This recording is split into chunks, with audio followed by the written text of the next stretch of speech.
The stagecoach lurched violently as its wheels struck a boulder, sending Eleanor Thompson tumbling out the open door and onto the hard-packed earth of the Arizona Territory Road, her body rolling twice before coming to rest in a cloud of dust as the horses bolted in panic, dragging the damaged coach away from her sprawled form.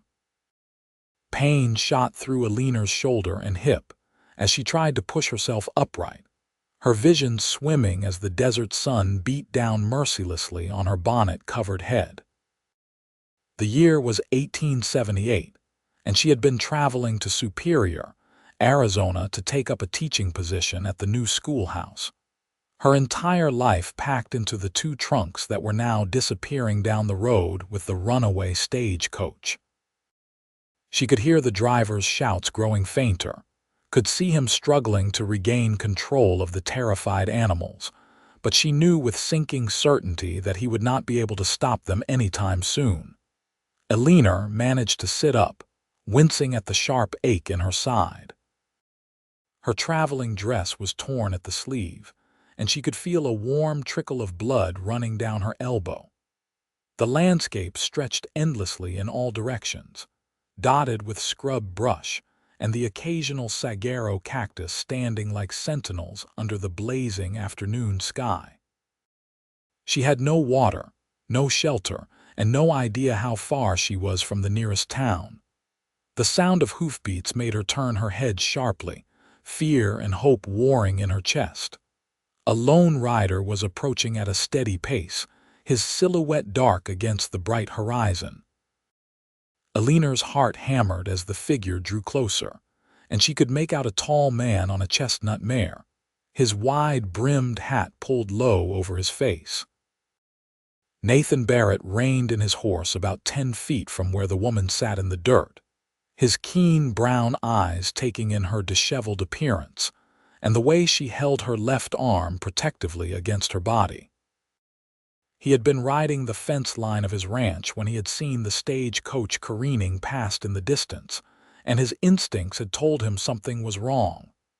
"Madam," he said, his voice low and measured as he dismounted with practiced ease, "are you hurt badly?"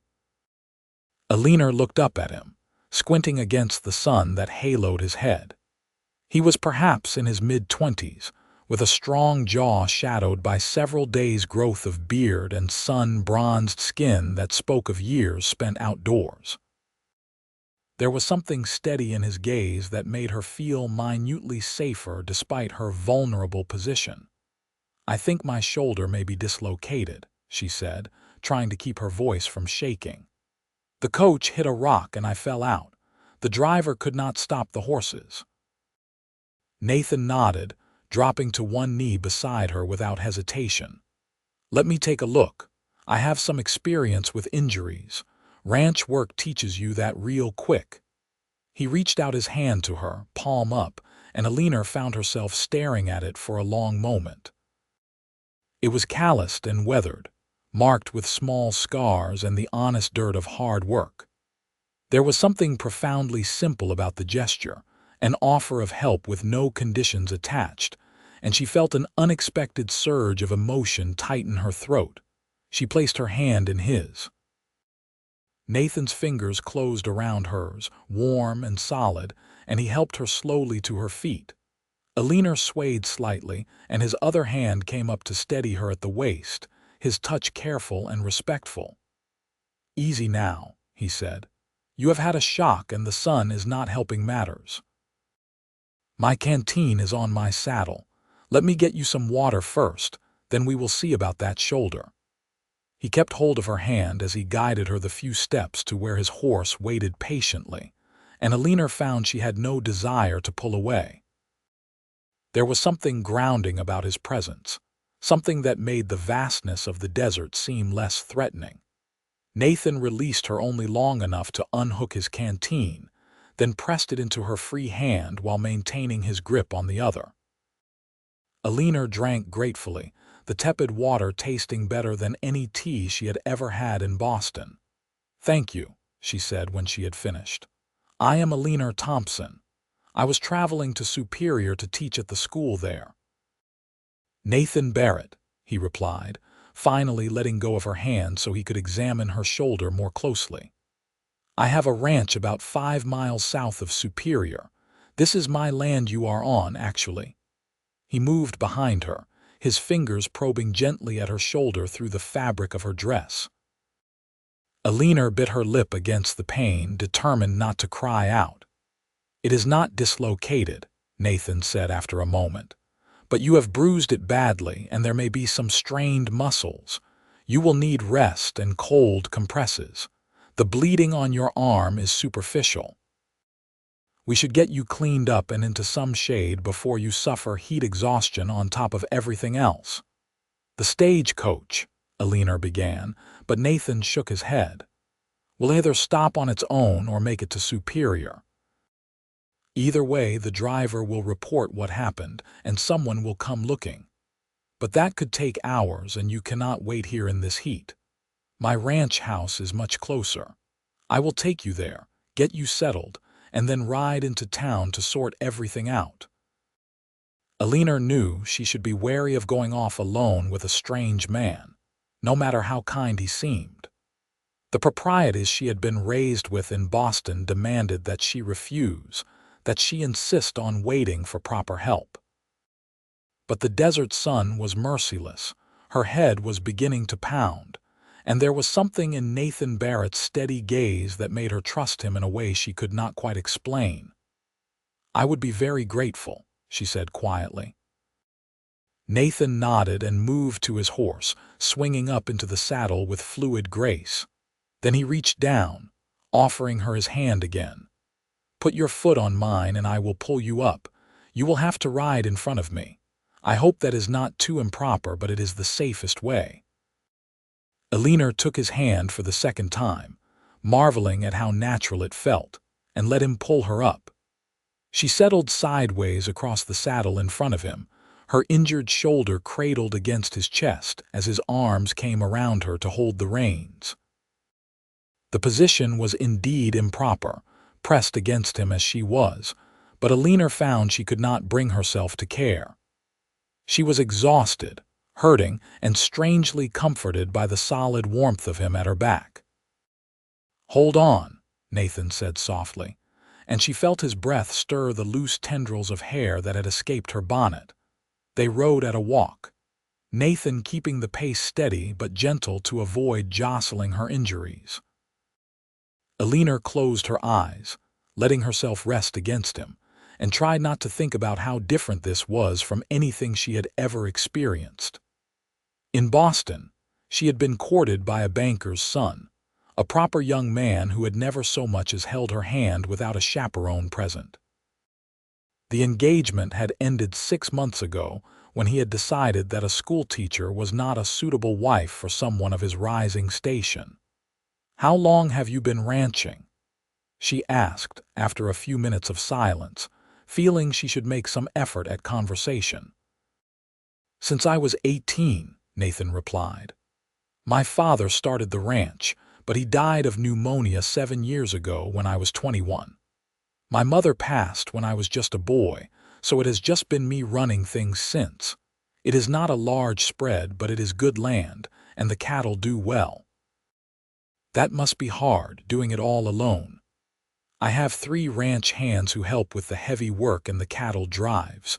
Good men, loyal. But yes, it can be lonely sometimes. He paused, then added, What brought you from Boston to Arizona? That is a considerable journey for a woman alone. Eleanor opened her eyes, watching the landscape roll slowly past. I wanted something different, something that mattered. In Boston, I was teaching at a finishing school for wealthy girls who had no interest in learning anything beyond how to manage servants and plan dinner parties. When I saw the advertisement for a teacher in Superior, it felt like an opportunity to do something real, to help children who actually wanted to learn. That is admirable, Nathan said, and she could hear the sincerity in his voice. Superior needs good teachers. The town is growing, lots of mining families moving in, and their children deserve an education. They crested a small rise, and Eleanor saw a cluster of buildings in the distance, nestled in a shallow valley with a creek running alongside. The main house was built of adobe with a wooden porch running along the front, and there were several outbuildings, corrals, and a barn that looked well maintained. "Home," Nathan said simply. As they approached, two men emerged from the barn, their faces curious. Nathan called out to them as he reined in his horse near the house. "Samuel, Franklin, this is Miss Eleanor Thompson.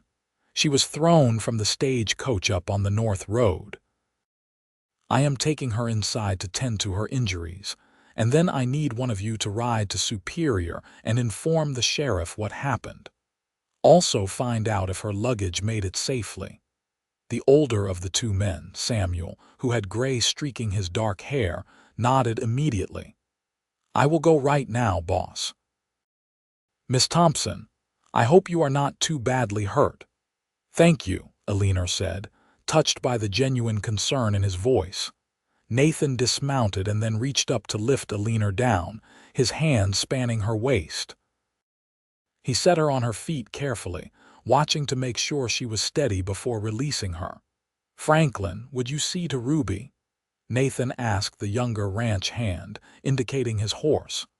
"Of course," Franklin replied, taking the mare's reins. Nathan placed his hand at the small of Eleanor's back and guided her toward the house. The porch steps creaked slightly under their weight, and then they were inside, entering a main room that was surprisingly neat for a bachelor's home. The furniture was simple but well made, and there were curtains at the windows that looked like they had been sewn by someone who knew what they were doing. "My mother's touch," Nathan said, noticing Eleanor's gaze. "I've tried to keep things the way she liked them. Please, sit down on the sofa there. I will get some water heated and find some clean cloths." Eleanor sank onto the sofa gratefully, watching as Nathan moved about the room with efficient purpose. He built up the fire in the stone fireplace, hung a kettle of water to heat, and disappeared into another room, returning with an armful of white linen cloths and a small bottle of what she assumed was medicinal alcohol. "I am going to clean that cut on your arm," he said, setting everything on the low table in front of the sofa. "It may sting." "I understand," Eleanor said, starting to roll up her torn sleeve. Nathan knelt in front of her, and Eleanor found herself looking down at the top of his head, at the way his dark brown hair curled slightly at the nape of his neck. He worked with gentle hands, dabbing at the scrape with a wet cloth, cleaning away the dried blood and dirt. She did wince when he applied the alcohol, but he murmured a soft apology and blew gently on the wound to ease the sting. The simple kindness of the gesture made Eleanor's eyes prickle with unexpected tears. She blinked them back rapidly, not wanting him to see, but Nathan glanced up at that moment and their eyes met. Something passed between them, a moment of connection that made Eleanor's breath catch. "You are being very brave," he said quietly. "Most people would be in hysterics after what you went through." "I do not see what good hysterics would do," Eleanor replied, trying to keep her voice light. "Though I confess I may indulge in them later when I am alone." Nathan smiled, and the expression transformed his face, making him look younger and less careworn. "You have my permission to be as hysterical as you like, so long as you wait until I am out of earshot. I am not sure how to handle weeping women." Despite everything, Eleanor laughed, and Nathan's smile widened. He finished bandaging her arm with strips of clean linen, tying them off with practiced efficiency. Then he checked her shoulder again, his fingers gentle but thorough as they probed for any serious damage. "I think you will be very sore for several days, but nothing seems broken," he said. "Rest is the best medicine now. Are you hungry? I could make some food." As if in response, Eleanor's stomach growled audibly, and she felt her cheeks heat with embarrassment. She had not eaten since early morning, and it was now well into the afternoon. "I will take that as a yes," Nathan said, standing. "I am not much of a cook, but I can manage stew and biscuits. My housekeeper, Mrs. Chen, usually leaves me prepared meals, but it is her day off." "You have a Chinese housekeeper?" Eleanor asked, unable to hide her surprise. "I do. Her husband worked on the railroad and died in an accident 3 years ago. She needed employment, and I needed someone to keep this place from becoming a complete disaster. She is an excellent cook and keeps me from living on jerky and beans. She comes 4 days a week." Nathan moved to the kitchen area, which was separated from the main room by a long wooden counter. Eleanor watched him work, noting the easy way he moved through the space, the competence with which he prepared the meal. It was clear he was accustomed to taking care of himself. "May I help?" she asked, feeling useless sitting idle. "You may sit there and keep me company," Nathan replied firmly. "You have had a shock to your system and you need to rest." So Eleanor sat, and they talked as Nathan cooked. She told him about Boston, about her family there, her 2 older brothers and her younger sister, about the decision to come west that had shocked them all. He told her about the ranch, about the challenges of raising cattle in the Arizona desert, about the satisfaction of building something with his own hands. The stew was simple but good, thick with beef and vegetables, and the biscuits were only slightly burned on the bottom. They ate together at the kitchen table, and Eleanor marveled at how comfortable it all felt, how easy it was to talk to this man she had known for only a few hours. The sun was setting when Samuel returned from town, his face grave as he dismounted in the yard. Nathan went out to meet him, and Eleanor followed, standing on the porch as the 2 men talked in low voices. "The stagecoach made it to Superior," Samuel reported. "Miss Thompson's trunks are safe at the hotel." The driver reported the accident to the sheriff, and there is a search party being organized. "I told them Miss Thompson was here and safe, and that you would bring her to town in the morning." "Did you find out about her living arrangements?" Nathan asked. Samuel shook his head. "The schoolhouse has a small room attached where the teacher is supposed to stay, but it is not ready yet. They were not expecting her for another week. The hotel is full up with minors, not a single room available." Eleanor's heart sank. She had nowhere to go, no place to stay, and she could not impose on Nathan Barrett's hospitality indefinitely. No matter how kind he had been, Nathan was quiet for a moment, then turned to look at Eleanor. "You are welcome to stay here until other arrangements can be made. I know it is not proper, but Mrs. Chen can act as chaperone during the day, and I give you my word that your reputation will not suffer any harm from my actions." "I cannot ask you to do that," Eleanor said, though she had no idea what alternative she had.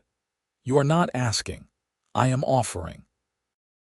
And I will not take no for an answer when the alternative is you sleeping in a barn or on the street. You are hurt, you are far from home, and you need help. Please let me provide it."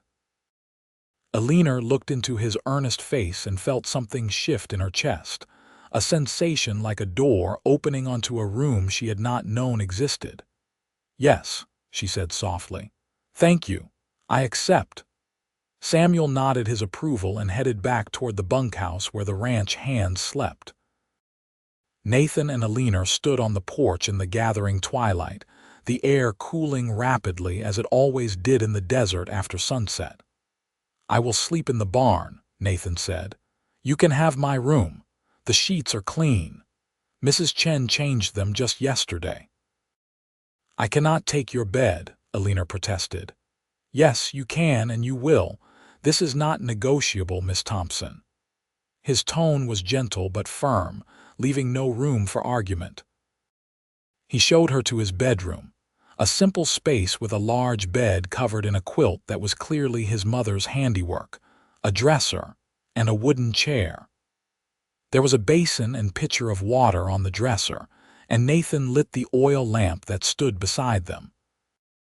If you need anything during the night, anything at all, Franklin is in the bunkhouse and I will be in the barn. Do not hesitate to call out."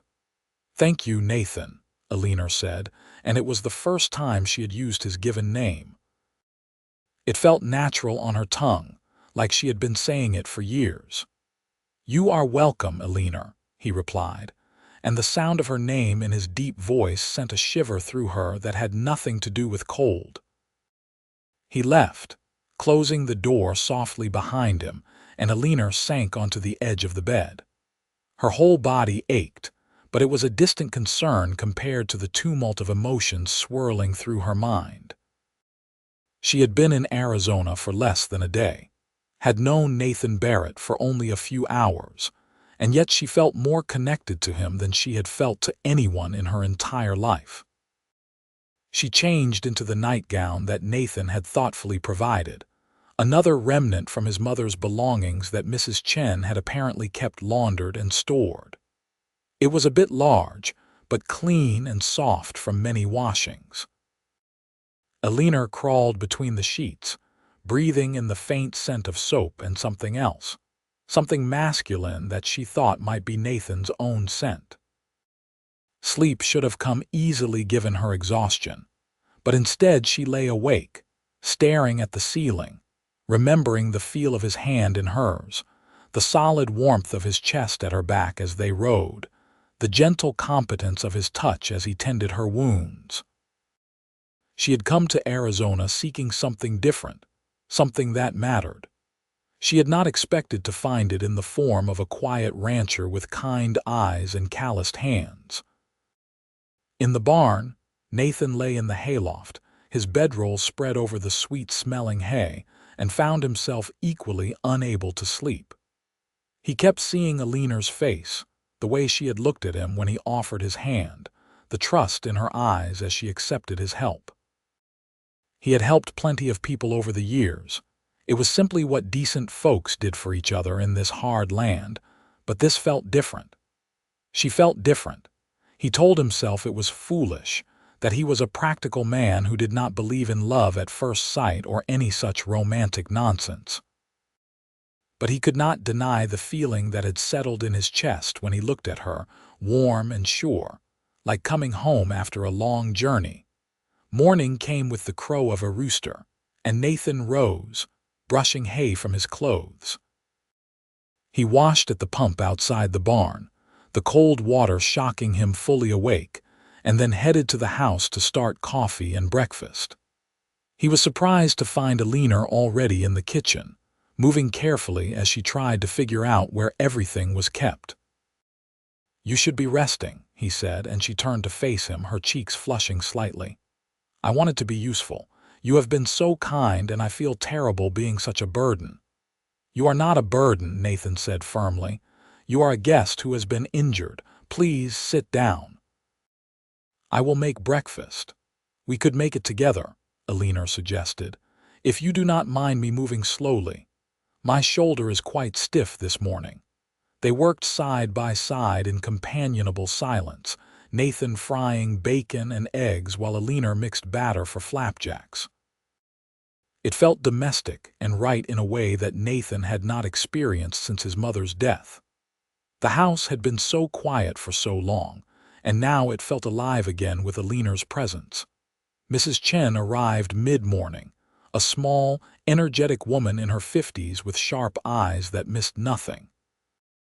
Nathan introduced Eleanor and explained the situation, and Mrs. Chen immediately took Eleanor under her wing, clucking over her injuries and insisting she sit down while Mrs. Chen examined the bandages.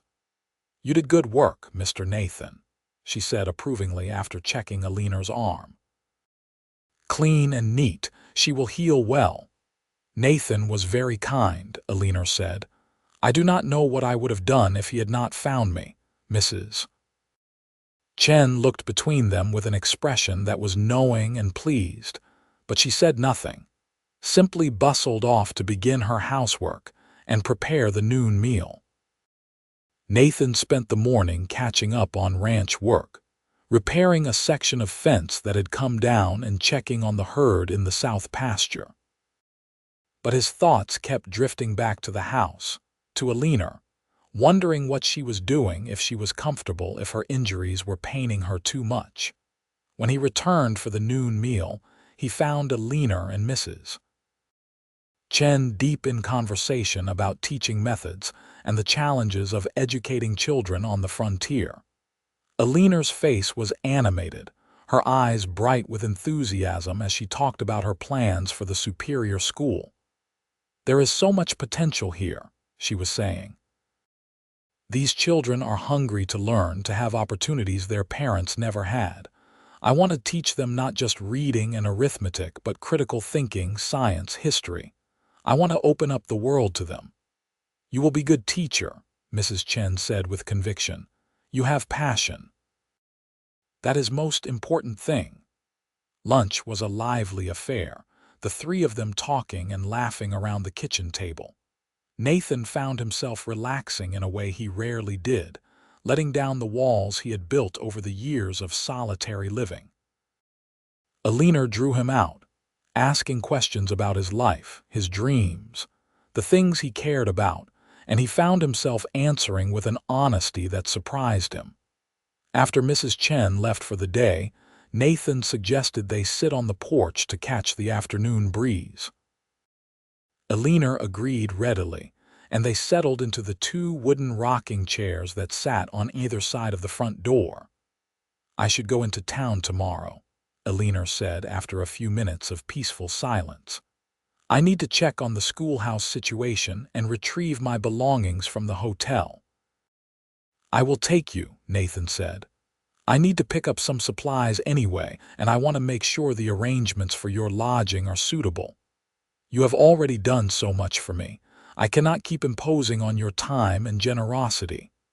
Nathan turned to look at her, his brown eyes serious. "Eleanor, I want to help you. Not out of obligation or because it is the right thing to do, though it is, but because I want to spend time with you. These past 24 hours have been the best I have had in a very long time, and I am not ready for them to end." Eleanor's breath caught at the honesty in his words, at the vulnerability she could see in his expression. "I feel the same way," she admitted softly, "which frightens me a little. I barely know you, and yet I feel like I have known you forever." "My mother used to say that sometimes souls recognize each other," Nathan said. "That two people can meet and just know, deep down, that they are meant to be in each other's lives. I always thought it was just romantic talk, the kind of thing women like to believe. But now I wonder if she was right." "What are you saying, Nathan?" He reached across the space between their chairs, offering his hand palm up, just as he had when she was sitting in the dust of the road. Eleanor looked at it for a long moment, then placed her hand in his. His fingers closed around hers, warm and strong, and she felt that same sense of rightness, of coming home. "I am saying that I would like the chance to court you properly," Nathan said. "I know it is fast, and I know you have only just arrived and have your teaching position to think about. But I cannot let you walk out of my life without at least trying to see if this feeling between us is real." "It is real," Eleanor said, her voice trembling slightly. "I have never felt anything like this before. In Boston, I was engaged once, but it never felt like this. He never made my heart race just by looking at me. I never want to know everything about him the way I want to know everything about you. What happened to the engagement? He decided I was not suitable. I wanted to teach, to have a career, and he wanted a wife who would simply manage his household and bear his children. We wanted different things from life." Nathan's grip on her hand tightened slightly. "I would never ask you to give up teaching.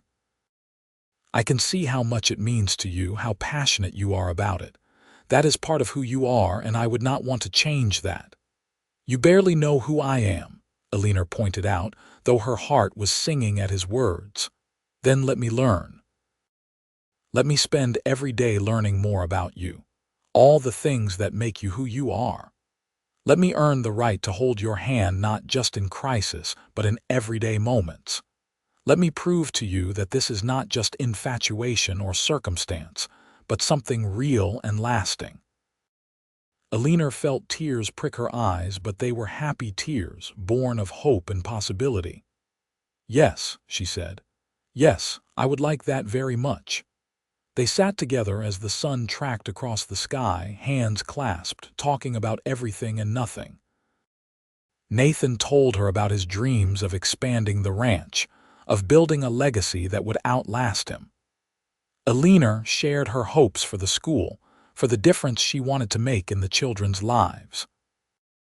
They discovered they both loved reading, though their tastes differed, Nathan preferring adventure tales while Eleanor favored literature and poetry.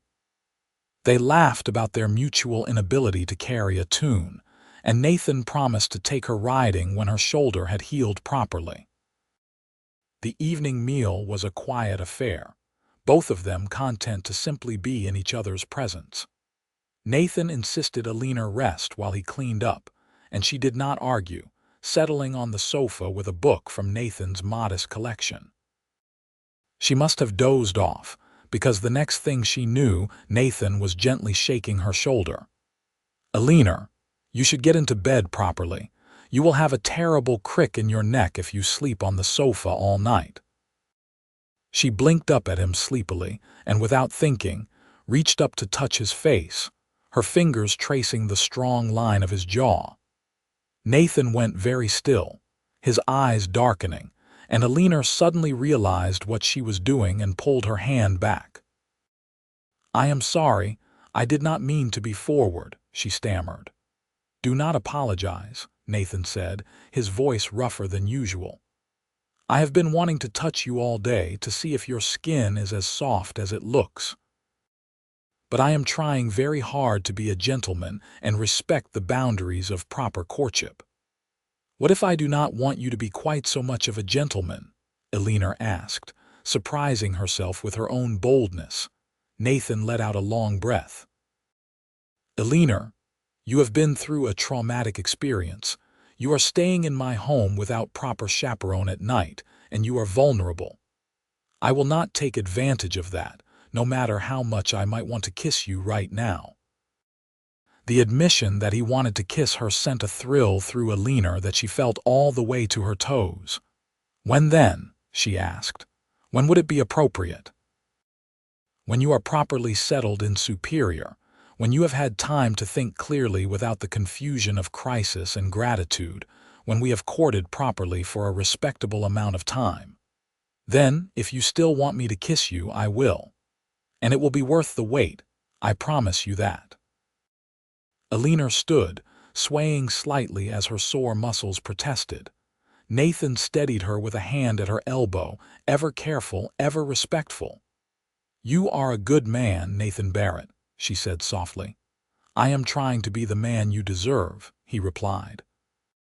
She went to bed with her heart full, and this time sleep came easily, her dreams filled with brown eyes and calloused hands, and a future she was just beginning to imagine. The next morning dawned clear and bright, and after breakfast, Nathan hitched up his wagon for the ride to Superior. Eleanor wore one of Mrs. Chen's spare dresses, as her own traveling clothes were torn and dirty. The dress was a bit short and tight across the shoulders, but it was clean and respectable. Superior was a bustling town, much larger than Eleanor had expected. The main street was lined with buildings, a general store, a saloon, a hotel, a church, and various other establishments. Miners moved through the streets alongside cowboys, merchants, and families. The town had grown rapidly with the opening of several silver mines in the area, and the energy was palpable. Nathan drove the wagon to the hotel first, where Eleanor's trunks were safely stored. The hotel owner, a portly man named Mr. Jenkins, was apologetic about the lack of available rooms. "We have been full up for weeks, Miss Thompson. The mining company is bringing in new workers faster than we can build housing. I am truly sorry for the inconvenience." From there, they went to the schoolhouse, A neat wooden building at the edge of town with a small attached room that was meant to serve as the teacher's living quarters. Eleanor's heart sank when she saw it. The room was barely large enough for a narrow bed and a small dresser, and it was in complete disarray, filled with stored supplies and covered in a thick layer of dust. The head of the school board, a stern-looking woman named Mrs. Patterson, met them there, her expression apologetic but firm. "I am so sorry, Miss Thompson. We were not expecting you for another week, and the men who were supposed to clean out this room have been delayed by work at the mine. It will be at least another week, perhaps two, before it is habitable." Nathan stepped forward. "Miss Thompson is welcome to continue staying at my ranch until the room is ready. My housekeeper, Mrs. Chen, acts as chaperone during the day, and I assure you, everything is entirely proper." Mrs. Patterson looked between them, her sharp eyes assessing. "Mr. Barrett is a respected member of this community," she said slowly. "And I understand that you rescued Miss Thompson after her accident. However, appearances must be considered. If Miss Thompson is to teach our children, her reputation must be beyond reproach." "I understand completely," Eleanor said quickly. "And I assure you Mr. Barrett has been nothing but a perfect gentleman. He has given me his bedroom and slept in the barn himself. But if there is another option, I am open to it." Mrs. Patterson considered for a moment, then nodded. "As it happens, I have a spare room in my home. It is small but clean and comfortable. You would be welcome to stay with me until your quarters here are ready. I am a widow, so it would be entirely appropriate." Eleanor glanced at Nathan, trying to read his expression. She could see disappointment in his eyes, but he nodded encouragingly. "That is very kind of you, Mrs. Patterson," Eleanor said. "I accept your offer, though I will always be grateful to Mr. Barrett for his help when I needed it most." The arrangements were made quickly. Eleanor's trunks would be moved to Mrs. Patterson's house that afternoon, and she would take up residence there beginning that evening. Nathan offered to bring her things out to the ranch so she could change into her own clothes, and Mrs. Patterson agreed, saying she would expect Eleanor before supper. The ride back to the ranch was quiet, both of them lost in their own thoughts. Eleanor felt torn between relief at having a proper solution to her living situation and disappointment at leaving Nathan's home. The past 2 days had felt like existing in a bubble, separate from the real world, and now reality was intruding. Back at the ranch, Eleanor changed into one of her own dresses, a simple blue calico that had survived the journey relatively unscathed. She packed a small bag with the things she would need at Mrs. Patterson's house, and then joined Nathan on the porch. "I suppose this is for the best," she said, trying to sound practical.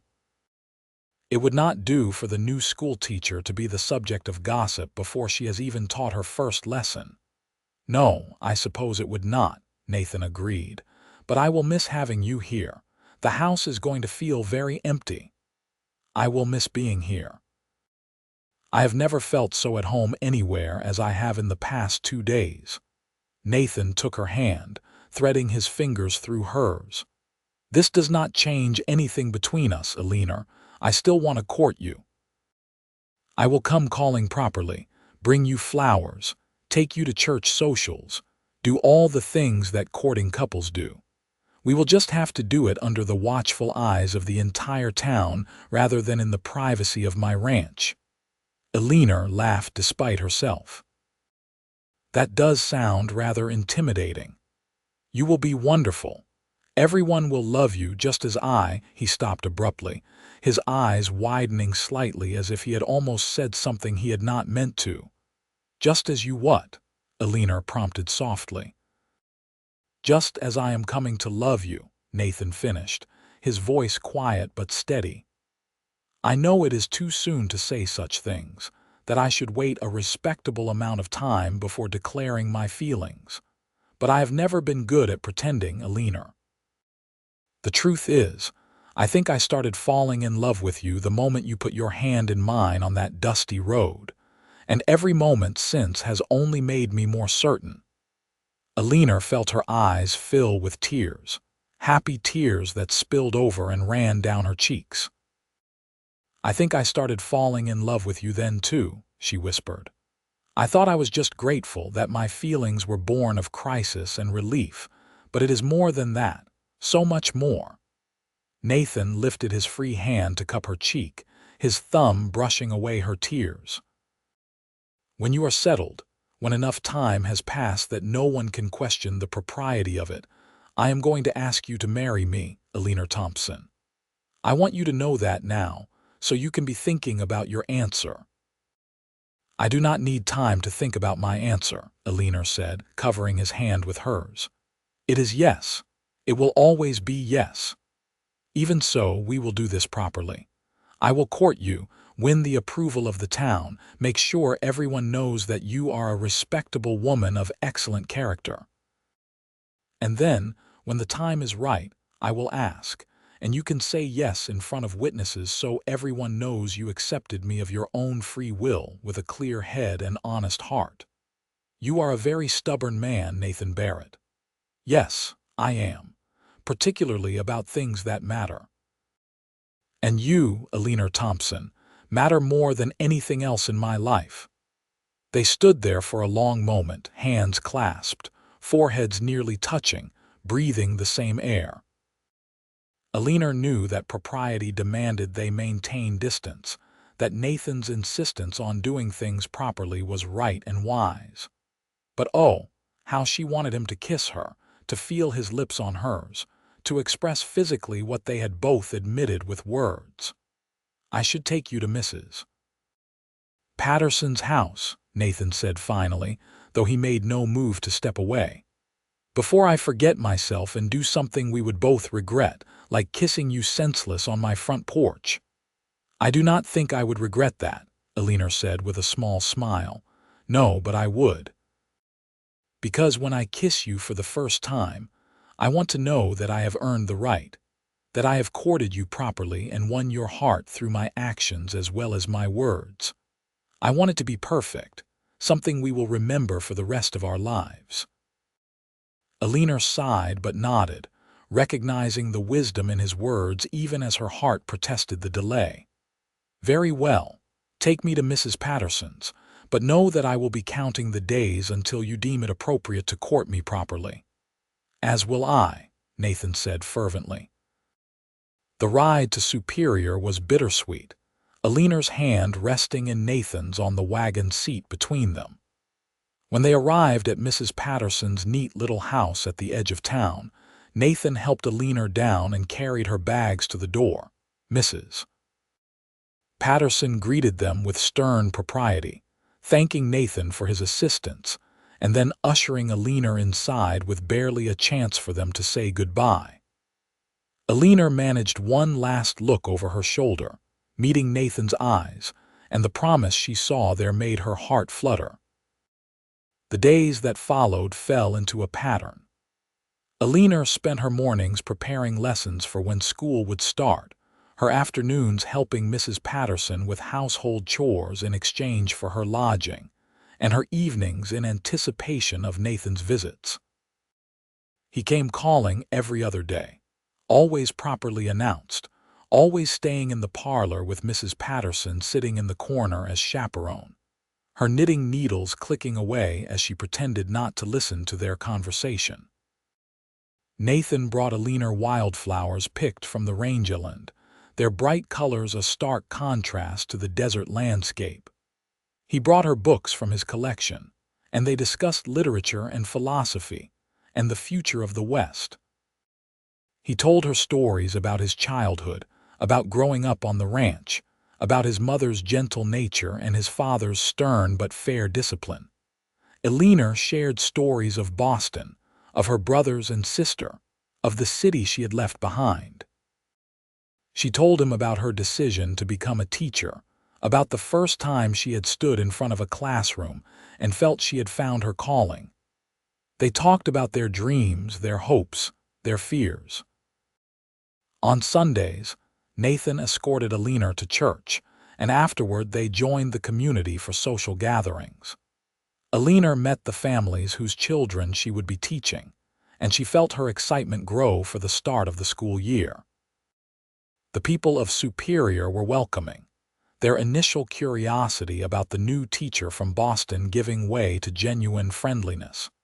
Mrs. Chen visited Eleanor at Mrs. Patterson's house, bringing baked goods and gossip from the ranch. She reported that Nathan was working himself harder than usual, throwing himself into ranch work during the long hours when he could not be with Eleanor. "He misses you very much," Mrs. Chen said with a knowing smile. "House is too quiet without you. He stares at your room like he is hoping you will magically appear." Eleanor felt a warm glow at the words, knowing that Nathan was as affected by their separation as she was. 3 weeks after Eleanor's arrival in Superior, the school board declared her living quarters ready. The small room had been thoroughly cleaned, furnished with a proper bed, a dresser, a small table and chair, and even curtains at the single window. It was modest but comfortable, and Eleanor moved in with gratitude. That first night alone in her own space, Eleanor lay awake thinking about Nathan. She saw him regularly, they spoke often, but it was always in public, always under watchful eyes. She longed for the easy intimacy they had shared those first 2 days at his ranch, the comfortable domesticity of cooking together and talking late into the evening. As if in answer to her thoughts, there was a soft knock at her door. Eleanor rose, pulling on her dressing gown, and opened it to find Nathan standing in the moonlight, his hat in his hands. "I know I should not be here," he said quietly.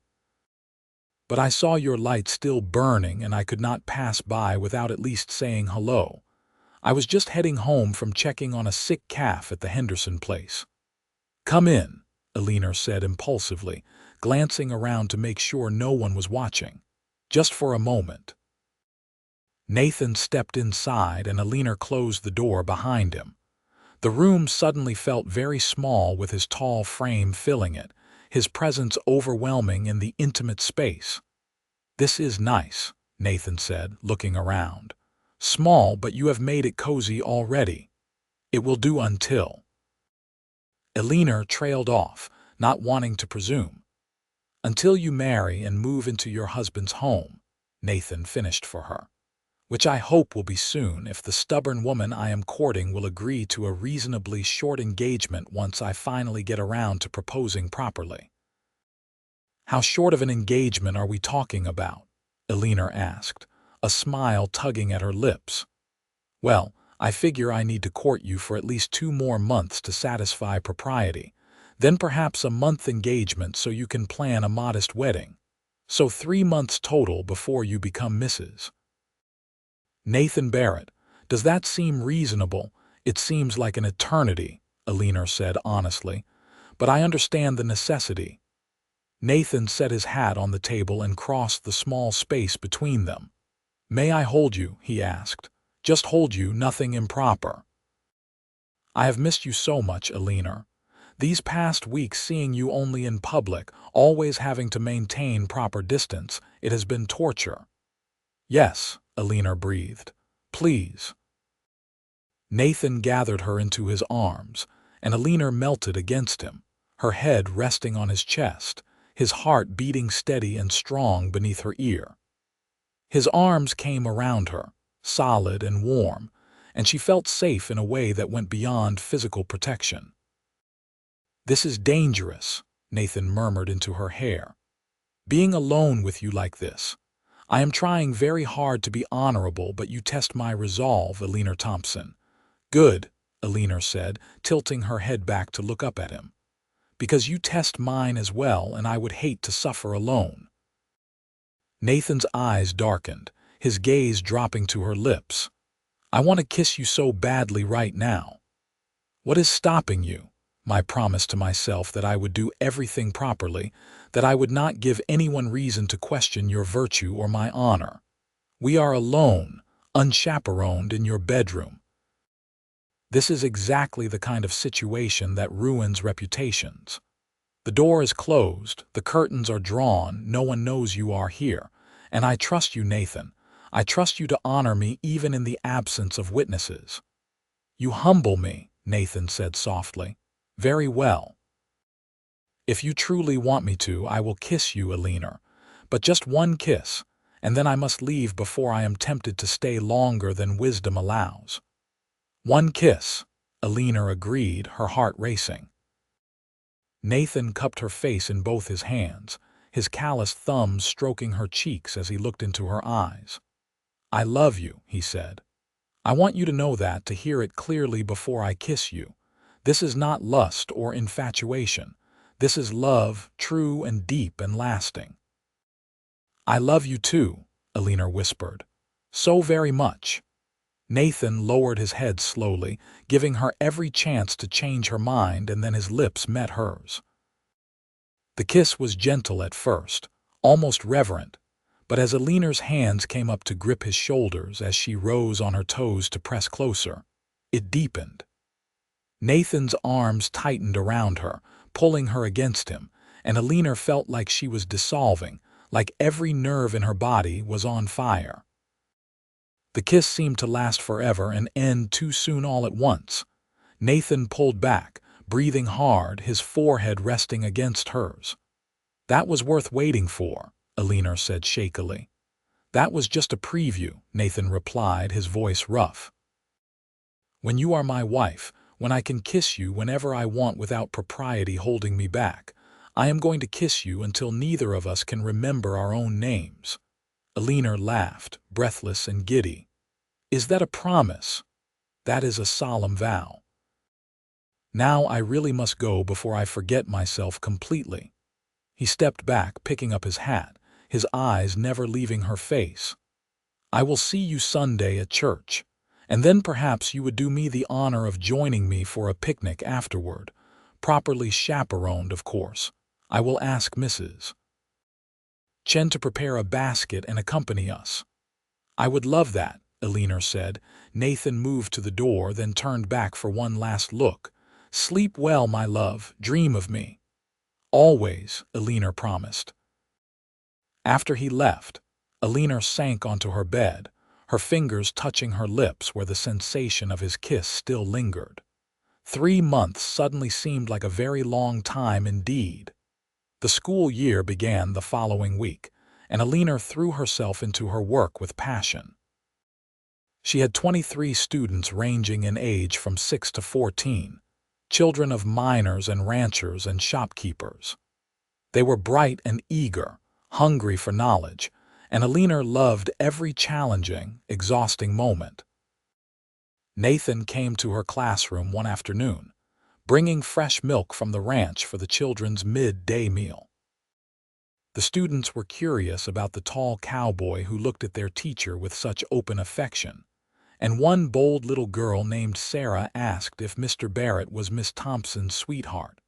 Eleanor blushed, but Nathan just smiled and said, I certainly hope so, Miss Sarah. I am doing my very best to convince Miss Thompson that I am worthy of that title. The children giggled, and Eleanor shooed Nathan out with a mix of exasperation and delight. But after that, he became a regular visitor, helping with small repairs around the schoolhouse, bringing supplies and sometimes staying to read to the children. They adored him, and Eleanor fell even more deeply in love watching him interact with them, seeing the patience and gentleness he showed. The weeks passed in a blur of teaching, lesson planning, and stolen moments with Nathan. They went on chaperone picnics, attended church socials and town dances, and slowly, the people of Superior came to accept them as a couple. Mrs. Patterson's stern disapproval softened into grudging approval, and even the most rigid members of the community could find no fault with their courtship. 2 months to the day after Eleanor had tumbled from the stagecoach, Nathan invited her to dinner at his ranch. Mrs. Chen would be there to prepare the meal and serve as chaperone, he assured her, and he promised to have her back in town before dark. Eleanor accepted eagerly, having missed the ranch and the easy intimacy it represented. When Nathan picked her up in his wagon that Saturday afternoon, she was wearing her best dress, a soft green that brought out the color of her eyes. The ranch looked exactly as she remembered it, but somehow better, more vivid. Mrs. Chen greeted her with a warm hug and then bustled off to finish preparations for the meal, leaving Eleanor and Nathan alone on the porch. "I have been wanting to show you something," Nathan said, taking her hand. "Will you walk with me?" They strolled away from the house, across the yard and past the barn, until they reached a small rise that overlooked the valley. The view was spectacular, the land stretching away in all directions, mountains purple in the distance, the creek glinting silver in the afternoon sun. "This is the most beautiful spot on the ranch," Nathan said. "This is where I come when I need to think, when I need to feel close to my parents. I used to come up here with my mother when I was a boy, and she would tell me stories." "It is lovely," Eleanor said, enchanted by the vista. "I wanted you to see it because this is where I want to build a house someday. A real house, bigger than the one we have now, with enough rooms for a family. A house with a wide porch where we can sit in the evenings and watch the sunset. A house filled with children and laughter and love." Eleanor turned to look at him, her heart in her throat. Nathan was already kneeling in the grass, a small velvet box in his hand. "I know I said I would wait 2 months before proposing," he said, his voice steady despite the emotion in his eyes. "And it has been exactly 2 months to the day since you took my hand on that road.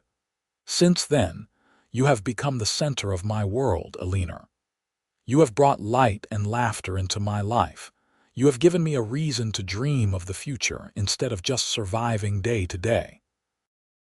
I love you more than I thought it was possible to love another person."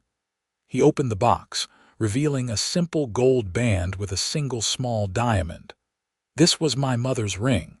My father gave it to her when they were married, and she wore it every day until she died. It would mean the world to me if you would wear it now, as my wife." Tears were streaming down Eleanor's face as she dropped to her knees in front of him. "Yes," she said, her voice breaking. "Yes, Nathan, I will marry you.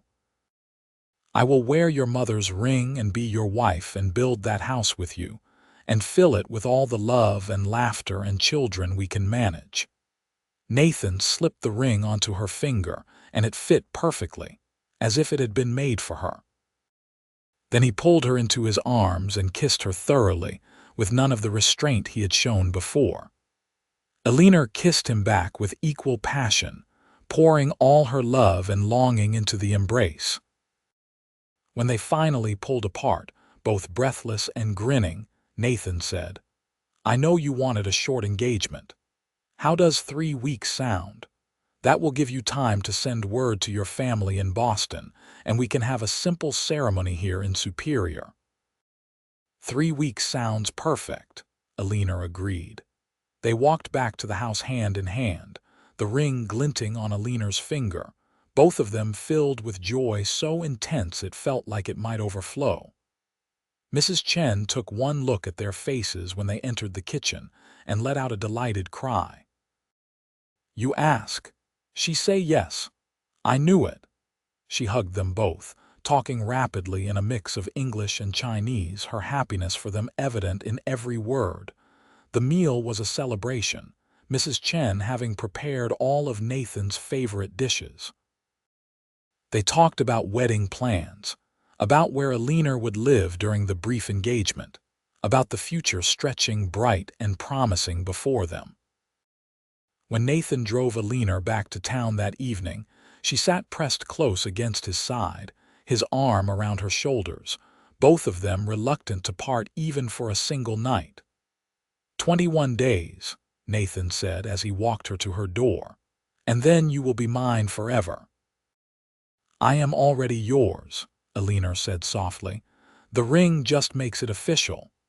The next 3 weeks passed in a whirlwind of preparation. Eleanor wrote to her family in Boston, and though she knew they would not be able to make the journey in time for the wedding, she wanted them to know of her happiness. She received a telegram from her sister expressing shock and delight and promising to visit in the spring. The women of Superior rallied around Eleanor, helping her prepare for the wedding. Mrs. Patterson donated her own wedding dress, carefully preserved and only needing minor alterations to fit Eleanor's slider frame. Mrs. Chen baked the wedding cake, a beautiful three-tiered creation that was the talk of the town. The church ladies decorated the small church with wildflowers and ribbon, transforming it into something magical. Nathan spent his days getting the ranch ready for his bride. He cleaned the house from top to bottom, repaired anything that showed the slightest sign of wear, and built new furniture for their bedroom. He was everywhere at once, his energy boundless, driven by the anticipation of finally making Eleanor his wife. The night before the wedding, Eleanor lay awake in her small room at the schoolhouse for the last time, thinking about how much her life had changed in the past 2.5 months. She had come to Arizona seeking purpose, seeking to make a difference, and she had found all that and so much more. She had found a home, a community, and a love deeper and truer than she had ever imagined possible. The wedding day dawned clear and bright, the September sky a brilliant blue. Eleanor dressed in the borrowed white gown with hands that shook only slightly, helped by Mrs. Chen and Mrs. Patterson and several of the other town women who had become her friends. "You are beautiful," Mrs. Chen said, tears in her eyes as she fastened the final button. "Mr. Nathan is very lucky man." "I am the lucky one," Eleanor replied. The church was full to capacity, the entire town turning out to witness the marriage of their beloved schoolteacher to one of their most respected ranchers. Eleanor walked down the aisle alone, having no family present to give her away, but she did not feel alone. The community had embraced her, and their smiling faces felt like family. And then she saw Nathan standing at the altar, looking impossibly handsome in a new suit, his eyes locked on her with such love and devotion that everything else faded away. There was only him, only the man who had offered his hand to a stranger and changed her life forever. The minister began the ceremony, his voice sonorous and solemn, but Eleanor barely heard the words. She was focused entirely on Nathan, on the way he held her hands, on the promises they were making to each other before God and witnesses. "Do you, Nathan Barrett, take this woman to be your lawfully wedded wife, to have and to hold from this day forward, for better or worse, for richer or poorer, in sickness and in health, as long as you both shall live?" "I do," Nathan said clearly, his voice ringing with conviction. "And do you, Eleanor Thompson, take this man to be your lawfully wedded husband, to have and to hold from this day forward, for better or worse, for richer or poorer, in sickness and in health, as long as you both shall live?" "I do," Eleanor said, her voice strong and sure. Nathan slipped a second ring onto her finger, a wedding band to accompany his mother's engagement ring, and Eleanor placed a simple gold band on his finger in return. "By the power vested in me by the territory of Arizona, I now pronounce you husband and wife. Nathan, you may kiss your bride." Nathan pulled Eleanor into his arms and kissed her with such tenderness and love that the congregation broke into spontaneous applause. Eleanor kissed him back, her heart so full she thought it might burst, and when they finally parted, both were grinning like fools.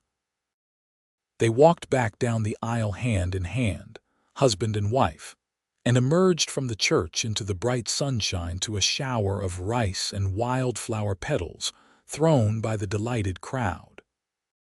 The celebration that followed was held at the ranch, with tables set up in the yard and food enough to feed an army. There was music and dancing, laughter and toasts. Eleanor danced with Nathan, with the ranch hands, with students from her school and their fathers. She was hugged and kissed and welcomed into the community as Mrs. Nathan Barrett, and she had never felt more at home. As evening fell and the guests began to depart, Nathan swept Eleanor up into his arms and carried her over the threshold of their home amid cheers and well wishes. He kicked the door closed behind them, shutting out the world, and set her gently on her feet in the parlor. "Alone at last," he murmured, pulling her close. "Alone at last," Eleanor echoed, rising on her toes to kiss him. What followed was a wedding night that exceeded all of Eleanor's expectations. Nathan loving her with a passion and tenderness that left her breathless and amazed. They learned each other's bodies with wonder and delight, and when they finally fell asleep in each other's arms as dawn was breaking, Eleanor knew that she had found everything she had been searching for and more than she had ever dreamed possible. The months that followed were filled with joy and hard work. Eleanor continued teaching, walking the mile to the schoolhouse each morning and returning each evening to a home filled with love. Nathan worked the ranch, expanding his herd and improving the land, building toward the future they both wanted. Mrs. Chen continued to come 4 days a week, though now her role was less housekeeper and more family friend. She taught Eleanor to cook the dishes Nathan loved, shared stories of Nathan's childhood, and became the grandmother figure in their lives. Winter came, bringing cold nights and the occasional dusting of snow that never lasted long in the Arizona desert. Eleanor and Nathan spent their evenings by the fire, reading to each other, making plans, and loving each other with the growing ease of intimacy. In early spring, Eleanor realized she was with child. She told Nathan one evening as they sat on the porch watching the sunset, and he let out a whoop of joy that likely echoed all the way to town. He spun her around carefully, then set her down and dropped to his knees, pressing his ear to her still flat stomach as if he could hear the baby already. "A child," he breathed. "Our child. Eleanor, I am going to be a father." "And I am going to be a mother," Eleanor said, running her fingers through his hair. "Are you happy?" Happy does not begin to cover it. I am ecstatic, terrified, amazed. How are you feeling? Do you need to stop teaching? Should you be sitting down? Eleanor laughed at his sudden fussing. "The baby will not come until October. I feel fine, just a bit tired in the mornings, and I will continue teaching until the summer break at least. I am pregnant, Nathan, not fragile." But Nathan fussed anyway, treating her like she was made of glass, and Eleanor found it endearing even when it was exasperating. He brought her breakfast in bed, insisted she rest more, and began working on a cradle in his spare time, sanding the wood until it was smooth as silk. Eleanor finished the school year in June, her students throwing her a celebration when they learned about the coming baby. They made her cards and drawings, and little Sarah presented her with a carefully stitched baby blanket that brought tears to Eleanor's eyes. Summer passed in a haze of heat and anticipation. Nathan began building an addition to the house, determined to have a proper nursery ready before the baby arrived. Eleanor sewed tiny clothes and blankets, her hands busy even as her body grew heavy with child. Her family from Boston sent letters and gifts, her mother's words expressing regret that she could not be there but joy at the prospect of becoming a grandmother. Her sister Martha promised again to visit in the spring, bringing their younger brother Joseph if she could convince him to make the journey. In mid-October, Eleanor went into labor 3 weeks earlier than expected. Nathan, who had been calm and capable through floods and droughts and stampedes, turned into a nervous wreck. He sent Franklin racing to town to fetch the midwife while he paced and fretted and generally got in the way. Mrs. Chen arrived and took charge, shooing Nathan out of the room and tending to Eleanor with practiced efficiency. The midwife arrived an hour later, a capable woman named Mrs. O'Brien, who had delivered half the babies in Superior. The labor was long and difficult, lasting through the night and into the next day.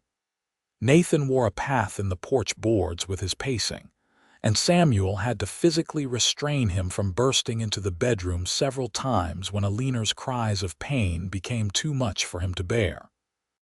Finally, as the sun was setting on the second day, the thin wail of a newborn baby split the air. Nathan froze, his heart seeming to stop, and then Mrs. Chen was opening the door with a huge smile on her face. "Boy," she announced. "Big, strong, healthy boy. Mother is tired but good. Come meet your son." Nathan entered the bedroom on shaking legs. Eleanor lay propped against pillows, her hair damp with sweat, her face exhausted but radiant. And in her arms was a tiny bundle wrapped in blankets, a red, squalling infant with a surprising amount of dark hair. "Meet your son," Eleanor said softly, her eyes shining with tears. Nathan sank onto the edge of the bed, staring at the baby in awe. "He is perfect," he whispered. "So small and perfect. Can I hold him?" Eleanor placed the baby carefully in Nathan's arms, and he cradled his son with the same gentle competence he brought to everything he did. The baby quieted at his father's touch, tiny eyes trying to focus on Nathan's face. "What should we name him?" Eleanor asked. They had discussed names endlessly over the past months but had been unable to decide. Now, looking at his son, Nathan said, "Thomas. Thomas James Barrett, after my father and yours, if that pleases you." "It pleases me very much," Eleanor said, reaching out to stroke the baby's soft cheek. "Welcome to the world, Thomas James Barrett." The first weeks with a newborn were challenging but filled with wonder. Thomas was a good baby, healthy and strong, and he thrived under the adoring attention of his parents. Nathan proved to be a natural father, changing diapers without complaint and walking the floor with Thomas in the middle of the night, so Eleanor could rest. Mrs. Chen practically moved into the house those first weeks, cooking and cleaning and clucking over the baby like a proud grandmother. The people of Superior came calling with gifts and congratulations, and Eleanor's small family felt like it was growing all the time. Eleanor resigned from her teaching position, finding that she had no desire to leave Thomas even for a few hours each day. The school board was understanding, and they hired a new teacher for the next year, a young man fresh from college who lacked Eleanor's warmth but was competent enough. As Thomas grew, changing from a tiny infant into a chubby, laughing baby, Nathan and Eleanor settled into the rhythms of family life. Nathan expanded the ranch, hiring more hands and increasing his herd, building the legacy he wanted to leave his son. Eleanor spent her days caring for Thomas, maintaining the home and finding joy in the everyday moments of domestic life. When Thomas was nearly a year old, Eleanor discovered she was pregnant again. This time Nathan took the news with more calm, though his excitement was no less evident. He finished the nursery edition just in time, because baby number 2 arrived right on schedule the following summer. Elizabeth May Barrett came into the world on a blazing July afternoon, smaller than her brother but with a strong set of lungs and her mother's green eyes. Thomas, now a sturdy toddler, was initially unsure about the tiny interloper but soon became devoted to his baby sister, bringing her toys and patting her soft head with gentle hands. The years passed in a blur of growth and change. The ranch prospered, becoming one of the most successful in the territory. Nathan built the house he had dreamed of on the rise overlooking the valley, a sprawling adobe structure with a wide porch and enough bedrooms for the growing family. Martha and Joseph finally made their promised visit when Thomas was 3 and Elizabeth was 2, staying for a month and falling in love with the Arizona territory. Joseph decided to stay permanently, purchasing land adjacent to Nathan's ranch and starting his own cattle operation. Martha returned to Boston but came back the following year, this time to marry Franklin, who had courted her with letters and eventually convinced her that love was worth leaving everything behind for. More children followed. Another boy, Samuel Nathan, arrived 2 years after Elizabeth, followed by twin girls, Rose and Lily, 2 years after that. The house that Nathan had built filled with noise and laughter and the chaos of 5 active children. Eleanor never went back to formal teaching, but she educated her own children and often helped the neighboring children with their studies. The library she built in the new house was the most extensive in Superior, and she was known for lending books to anyone who wanted them. Nathan continued ranching, teaching his sons the business and instilling in all his children a love for the land and respect for hard work. He was known throughout the territory as a fair man, honest in his dealings and generous to those in need. On their 10th wedding anniversary, Nathan surprised Eleanor with a trip to Boston, arranging for Mrs. Chen and Martha to care for the children while they traveled east. Eleanor saw her aging parents for the first time in a decade, introducing Nathan to the family she had left behind and showing him the city of her childhood. But both of them were glad to return to Arizona, to the ranch and the children and the life they had built together. Boston was Eleanor's past, but Superior was her present and future, the place where her heart truly belonged. As the children grew older, the dynamics of the household changed. Thomas showed a natural aptitude for ranching and worked alongside his father from an early age. Elizabeth inherited her mother's love of learning and talked often of becoming a teacher herself. Samuel was the dreamer, always coming up with elaborate schemes and adventures.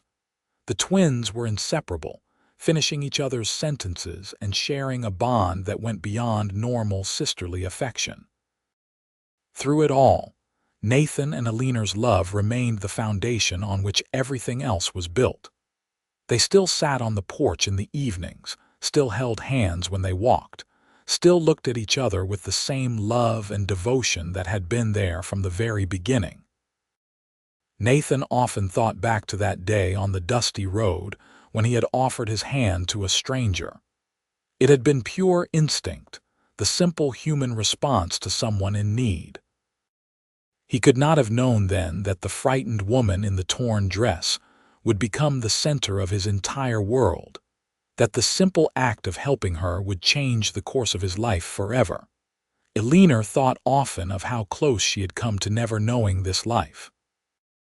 If the stagecoach had not hit that rock, if Nathan had been working a different section of fence that day, if she had been too proud or too afraid to accept his help, she would have missed all of this. The thought made her hold her family a little tighter, appreciate each moment a little more. When Thomas turned 18, he asked to take over more responsibility on the ranch. Nathan, now in his late 40s but still strong and capable, agreed readily. They made Thomas a full partner, and he proved himself worthy of the trust, showing the same integrity and work ethic that Nathan had always demonstrated. Elizabeth, now 16, announced her intention to attend the new normal school in Phoenix to earn her teaching certificate. Eleanor supported her fully, proud that her daughter wanted to follow in her footsteps.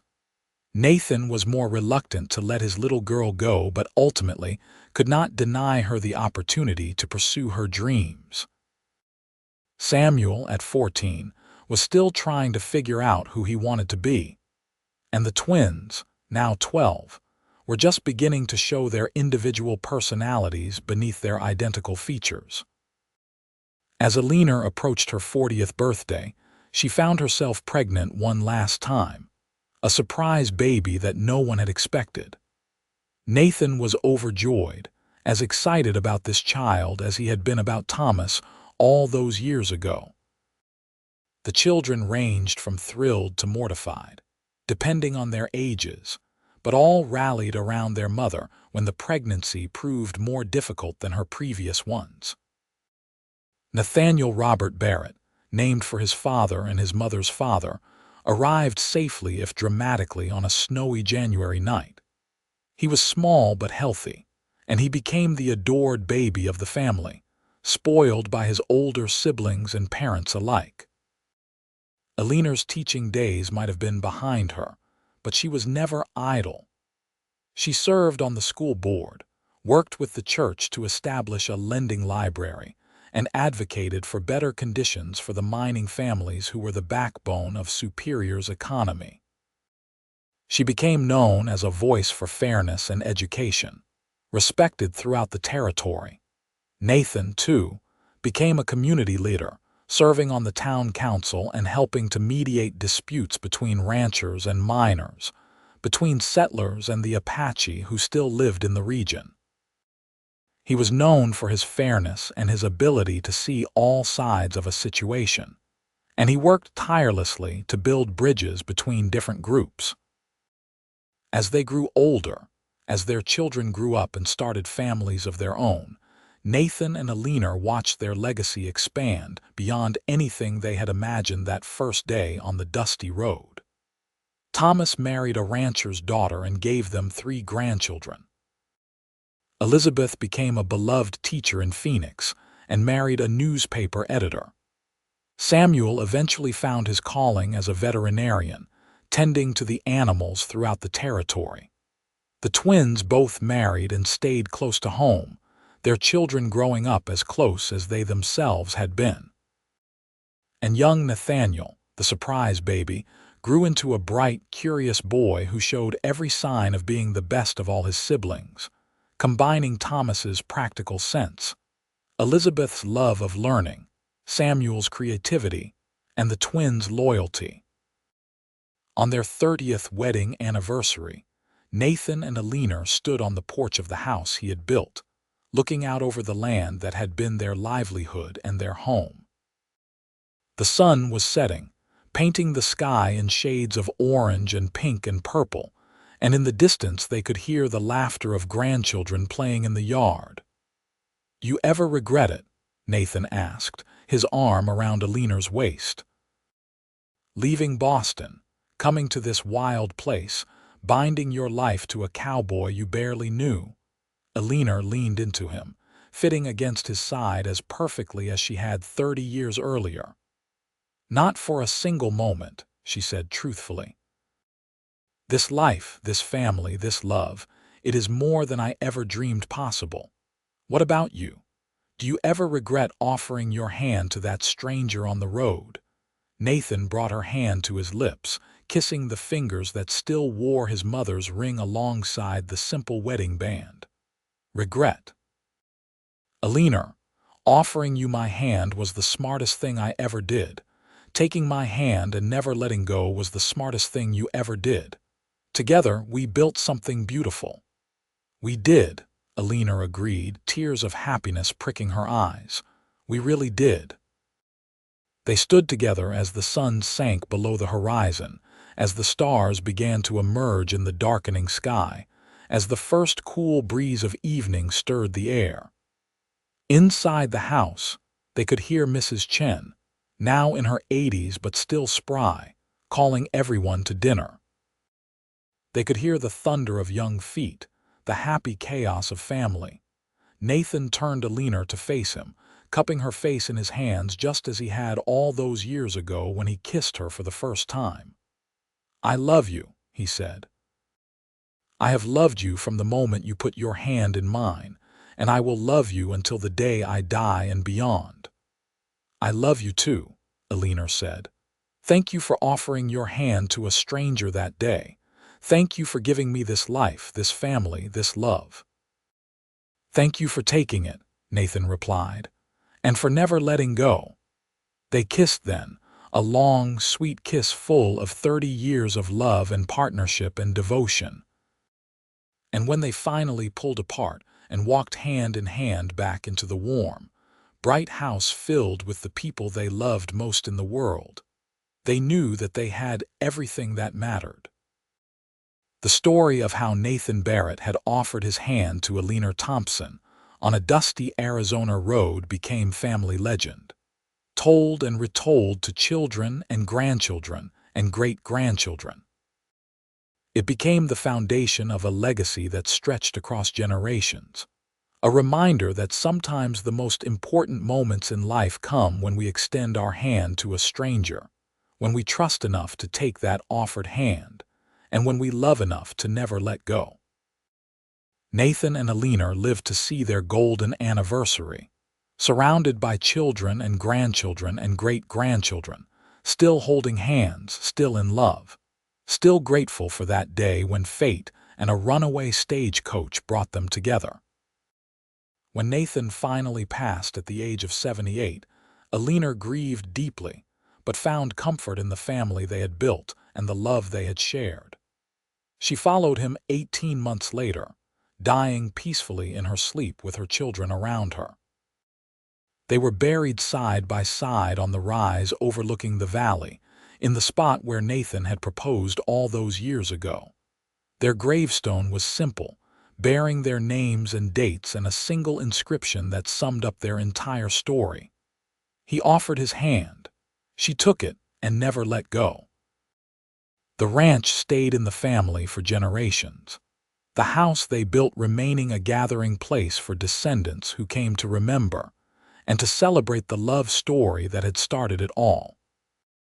And in Superior, Arizona, in the schoolhouse where Eleanor once taught, there was a plaque honoring her memory and her contributions to education in the territory. But the real legacy was not in buildings or plaques or even the thriving ranch. It was in the descendants who carried forward the values Nathan and Eleanor had lived by: kindness, integrity, hard work, and above all, love.